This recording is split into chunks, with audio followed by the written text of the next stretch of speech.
আপনার কর্ণফুলী নদীর তীর ভরাট করতেছে অবৈধভাবে, তীর দখল করে, এগুলো প্রশাসনের নাকের ডাকায় কীভাবে হচ্ছে? তো যারা সমাজবাদী নদী রক্ষা কমিশন আছেন তারা কেন চুপ? এখানে তাদের কি স্বার্থ? প্রশাসনের দৃষ্টি আকর্ষণ করছে এখানে যেন তারা বঙ্গোপসাগর দ্রুত ব্যবস্থা নেই নদী রক্ষায়, না হয় এই কর্ণফুলী নদী থাকবে।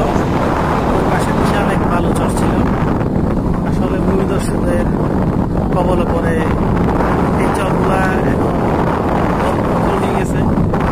এই সাইডেও দখল হয়ে গেছে, দেখেন ভরাট করে ফেলছে, এই পাশেও দখল। আসল কথা হচ্ছে যে আসলে এটা বিশাল একটা বালু চর ছিল, অর্থাৎ বিশাল একটা তীর ছিল, বালুময় বেলাভূমি ছিল, শত শত গরু চরতো এখানে। এখন এখানে আসলে দখল হয়ে গেছে।